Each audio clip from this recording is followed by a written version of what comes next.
Hello बच्चों, आज हम लोग सी प्रोग्रामिंग में स्ट्रक्चर के बारे में पढ़ेंगे। अभी तक आप लोग वेरिएबल यूज किए हैं, एरे यूज किए हैं, ठीक है ना। तो वेरिएबल के बारे में तो आपको पता है कि वेरिएबल एट ए time only one value store करता है। अगर दूसरा वैल्यू उसमें स्टोर करना है तो पहला वैल्यू ऑटोमेटिकली हट जाता है, तब दूसरा वैल्यू उसमें आप स्टोर हो जाता है। लेकिन अगर एक से ज्यादा वैल्यू अगर वन एट ए टाइम हमको स्टोर करना है और सिमिलर टाइप का, तो उस सिचुएशन में हम लोग एरे का यूज करते हैं। लेकिन अगर हमको डिफरेंट टाइप के डाटा को अगर स्टोर करना हो, जैसे फॉर एग्जांपल स्टूडेंट का डिटेल्स, जैसे उसका नाम, रोल नंबर, उसका एड्रेस, उसके पापा का नाम, ठीक है ना, उसका डेट ऑफ बर्थ, ये सब अगर स्टोर करना है तो ये तो डिफरेंट टाइप के डाटा होते हैं ना। जैसे उसका नाम है तो कैरेक्टर में होगा, उसका डेट ऑफ बर्थ है तो इंटीजर में होगा, उसका डेट ऑफ एज है तो वो भी इंटीजर में होगा, ठीक है ना। तो इस तरह से अगर डिफरेंट टाइप के डाटा को अगर स्टोर करना हो तो उस सिचुएशन में हम लोग स्ट्रक्चर का यूज करते हैं। तो इसलिए स्ट्रक्चर का एक डिफिनेशन होता है कि structure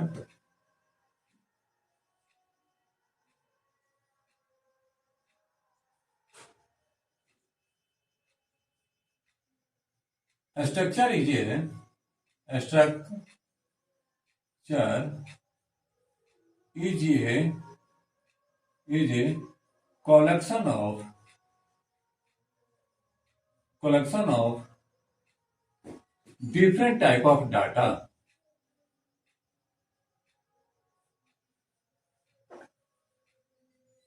different types of data, ठीक है। It is a user defined data type, user defined data type, ठीक है ना। यूजर डिफाइंड डाटा टाइप कहने का मतलब है कि स्ट्रक्चर को यूजर अपने अनुसार डिजाइन करता है, लेकिन यूजर स्ट्रक्चर के अंदर जितने सारे एलिमेंट होते हैं, यानी जिससे स्ट्रक्चर बना है, उसको स्ट्रक्चर का एलिमेंट बोलते हैं या मेंबर बोलते हैं। वो मेंबर जो होता है वो बेसिक डाटा टाइप या बिल्ट इन डाटा टाइप्स के होते हैं, ठीक है ना। तो उसका सिंटेक्स होता है द सिंटेक्स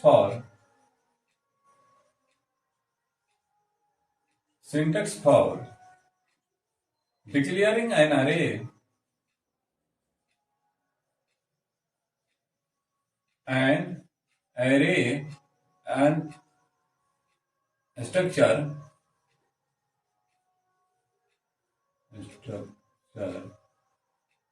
is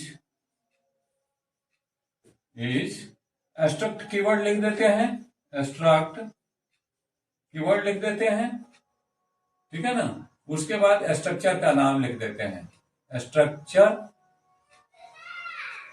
नेम, ठीक है।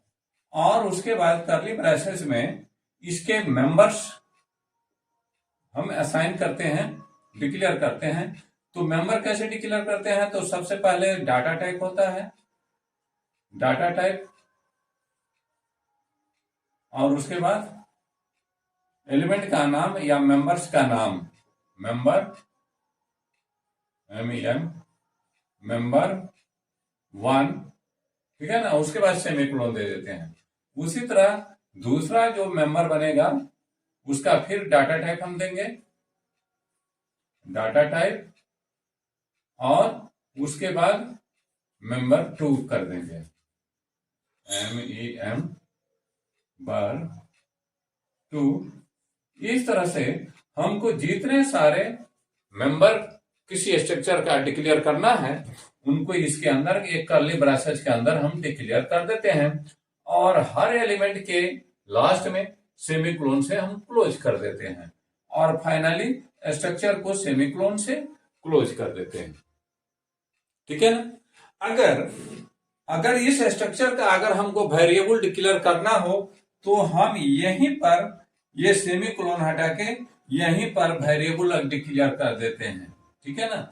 जैसे फॉर एग्जांपल अगर हमको स्टूडेंट नाम से, यहां पर इसको रहने देते हैं, अगर स्टूडेंट नाम से अगर कोई स्ट्रक्चर डिक्लेयर करना हो तो हम ऐसे लिखेंगे स्ट्रक्ट स्टूडेंट। ठीक है। और उसके अंदर मान लेते हैं उसका रोल नंबर हमको स्टोर करना है तो INT रोल क्या होगा रोल इंटीगर हो जाएगा। ठीक है। उसका अगर नाम स्टोर करना है तो नाम क्या होगा, कैरेक्टर होगा। ठीक है ना। तो वो एरे होगा। ठीक है ना। एरे में हम उसका नाम स्टोर कर लेंगे। ठीक है ना। मान लेते हैं 20 बिट्स का होगा उसका नाम। उसके बाद उसका एज हमको स्टोर करना है तो एज क्या होगा, इंटीगर होगा। ठीक है। तो एज हम स्टोर कर देंगे। ठीक है। और इस तरह से ये तो स्ट्रक्चर तो डिक्लेयर हो गया। अब इसका अगर वेरिएबल अगर डिक्लेयर करना है, जैसे सिंपल वेरिएबल हम बिल्ट इन का वेरिएबल डिक्लेयर करते थे ना, वैसे ही स्ट्रक्चर का भी वेरिएबल डिक्लेयर करते हैं। तो यहीं पर मान लेते हैं इसका वेरिएबल का नाम S1 है तो यहीं पर वेरिएबल हम डिक्लेयर कर देते हैं। अगर एक से अधिक हमको वेरिएबल डिक्लेयर करना हो तो हम कॉमा सेपरेटेड कर देते हैं, जैसे S2 S3। ठीक है ना। इस तरह से इतने सारे वेरिएबल हो गए। अगर यहां पर हमको वेरिएबल अगर डिक्लेयर नहीं करना है तो हम मेन के अंदर वेरिएबल को डिक्लेयर करते हैं। तो मेन के अंदर जब डिक्लेयर करते हैं तो हमको स्ट्रक्ट कीवर्ड लिखना होता है, स्ट्रक्ट कीवर्ड लिखना होता है और उसके बाद स्ट्रक्चर का नाम लिखना होता है स्टूडेंट। ठीक है। और उसके बाद वेरिएबल का नाम मान लेते हैं S1। इस तरह से हम लोग डिक्लेयर करते हैं। इसको हम एक प्रोग्राम के माध्यम से समझने का प्रयास करेंगे।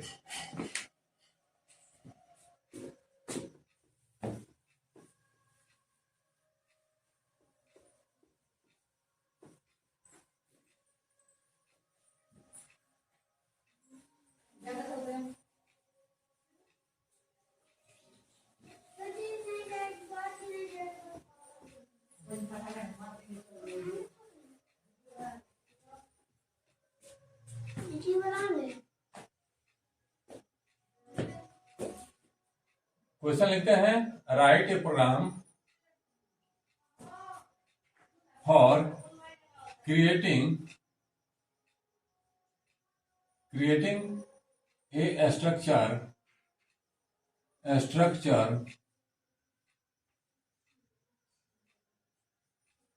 कार।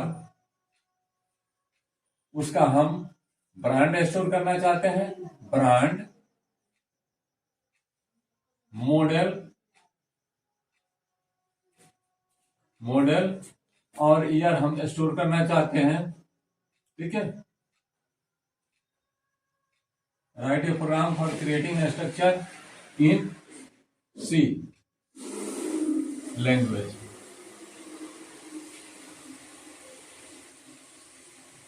ठीक है।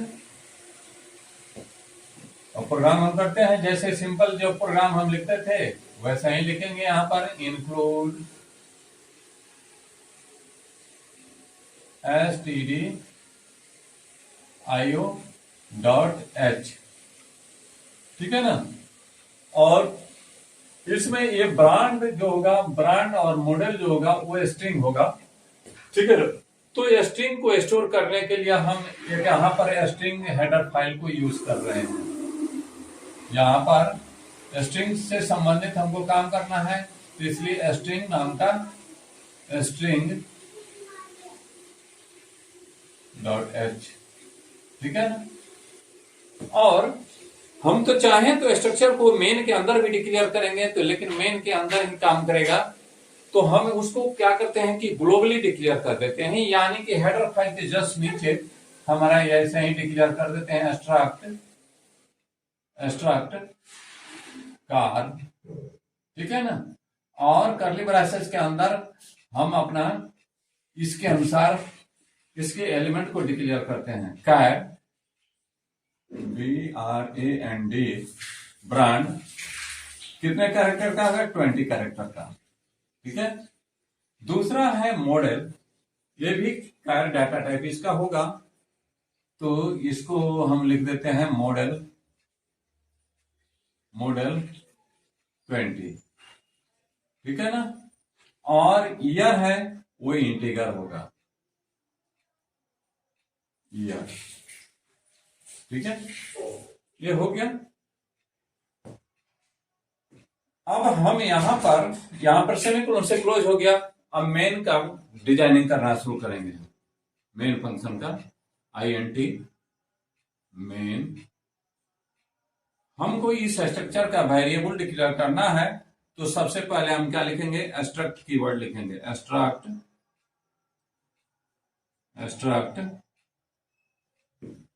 कार हमने स्मॉल में ही लिखे हैं, कार C1 हमने एक वेरिएबल डिक्लेयर कर लिया।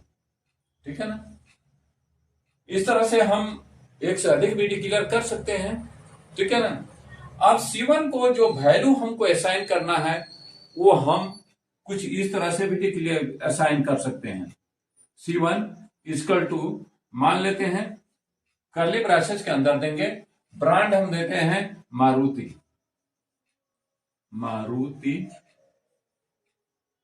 ठीक है ना। डबल कोट से स्ट्रिंग, आपको पता है कि डबल कोट्स के अंदर स्ट्रिंग होता है, तो मारुति ये हमारा ब्रांड हो गया। ठीक है ना। उसके बाद मॉडल हम देते हैं,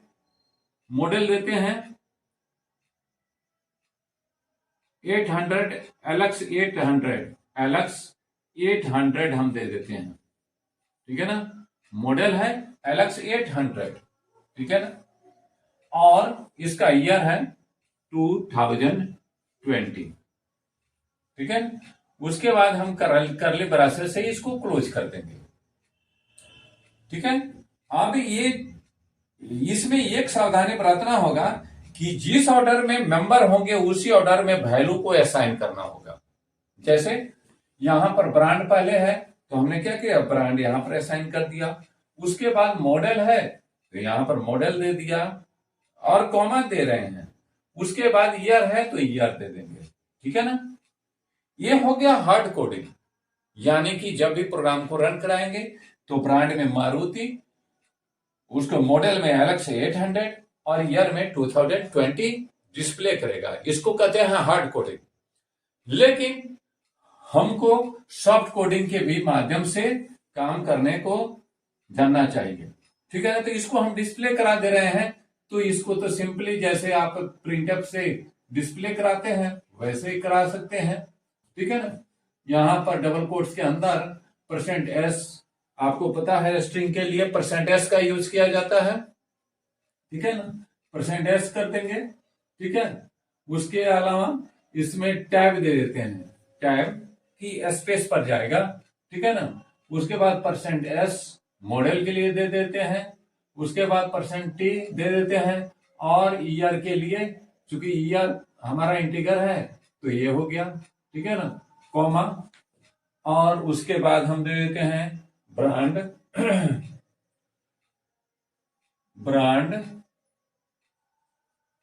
कॉमा मॉडल कॉमा ईयर। ठीक है, हो गया। ये तो प्रोग्राम हो गया, लेकिन ये हो गया हार्ड कोडिंग।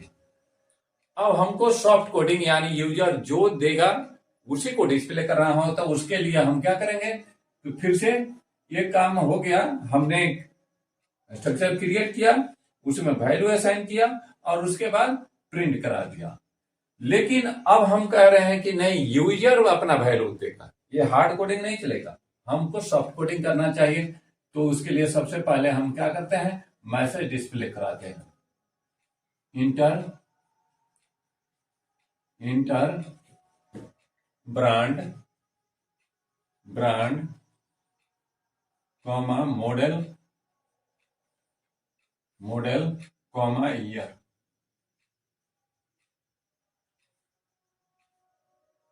ठीक है। अब इसमें वैल्यू डालने के लिए हम स्कैनर का यूज करेंगे। स्कैनर डाटा डिस्क्रिप्टर में चूंकि हमको क्या करना है, एरे ऑफ कैरेक्टर्स यूज करना है, तो परसेंटेज यूज करते हैं। ग्रुप ऑफ कैरेक्टर्स को क्या कहते हैं, स्ट्रिंग कहते हैं। तो इसीलिए यहां पर एस देंगे।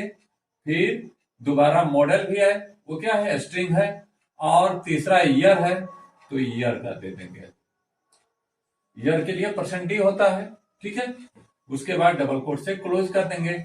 अब इसको एलिमेंट को एक्सेस करने के लिए, इस स्ट्रक्चर के एलिमेंट को एक्सेस करने के लिए हम लोग क्या करते हैं, डॉट ऑपरेटर का यूज करते हैं। यहां पर भी हमसे गलती हो गया है भाई, यहां पर भी गलती हो गया है। C1 dot brand, C1 dot brand, C1 dot model,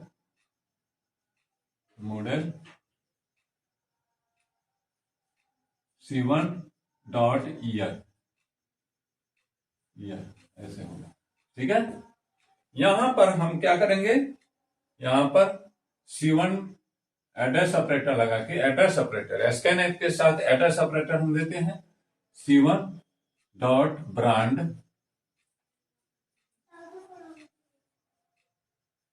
address operator C1 dot model,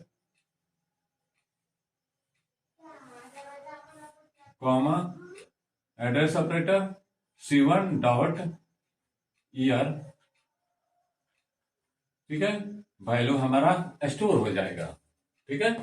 अब हमको प्रिंट करा देना है, अब हमको प्रिंट कराना है प्रिंटफ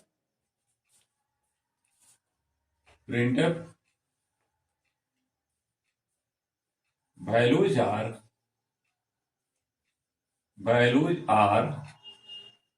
ठीक है। न्यू लाइन में दे देते हैं, ठीक है। प्रिंटफ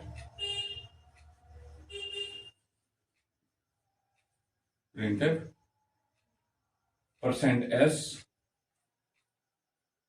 स्मॉल में, और इसमें टैब हम दे देते हैं, टैब स्पेसिंग के लिए, वर्टिकल हॉरिजॉन्टल टैब के लिए %s और %d, कॉमा, ठीक है। बात समझ में आ रहा है। अब ये किसका वैल्यू डिस्प्ले करेंगे, तो C1 डॉट ब्रांड का, C1 डॉट ब्रांड, ठीक है। C1 dot brand, comma C1 dot model, comma C1 dot year, ठीक है। इस तरह से हमने क्या किया, सॉफ्ट कोडिंग भी कर लिया कि यूजर क्या करेगा, अपने से वैल्यू कुछ भी डालेगा और उसको डिस्प्ले कराया जाएगा, ठीक है ना। और उसके बाद चूंकि इंटीजर में रिटर्न कर रहा है, तो रिटर्न 0 हम कर देते हैं, रिटर्न 0। इस तरह से हमारा प्रोग्राम एग्जीक्यूट हो जाएगा। तो सबसे पहले अगर इसको डिस्प्ले कराया जाएगा, तो यहां पर क्या होगा, यहां पर डिस्प्ले होगा, यहां पर तो होगा मारुति, पहला एग्जीक्यूशन यहां पर जब ये एग्जीक्यूट होगा, तो ये क्या डिस्प्ले करेगा, मारुति, ठीक है ना। स्पेस देखें, LX 800 और उसके बाद ईयर 2020। आउटपुट में क्या होगा, आउटपुट पहला आउटपुट होगा, ठीक है ना। और दूसरा आउटपुट यहां पर होगा, पहले मैसेज देगा इंटर ब्रांड,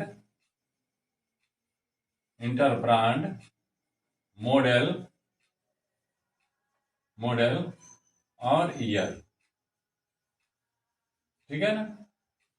इसके बाद कर्सर यहां पर ब्लिंक करेगा, तो यूजर क्या करेगा कि अपना वैल्यू देगा। मान लेते हैं टोयोटा दे दिया, टोयोटा, उसके बाद स्पेस देके ओ BR BK 5 मॉडल दे दिया और ईयर दे दिया 2023। तो उसको डिस्प्ले कराएगा वैल्यूज आर, ठीक है ना, टोयोटा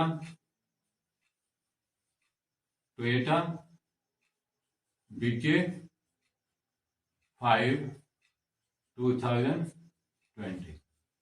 इस तरह से हम लोग क्या कर रहे हैं, स्ट्रक्चर के माध्यम से आप डिफरेंट टाइप के डाटा को एक यूनिट में कलेक्ट कर सकते हैं। जैसे अरे में क्या हो रहा था कि सिमिलर टाइप के डाटा को स्टोर कर रहे थे, लेकिन स्ट्रक्चर में हम क्या करेंगे, डिफरेंट टाइप के डाटा को स्टोर करेंगे। ठीक है, तो इस तरह से हमको लगता है कि आपको ये बात समझ में आ गया होगा। ठीक है, नेक्स्ट क्लास में मिलते हैं। धन्यवाद।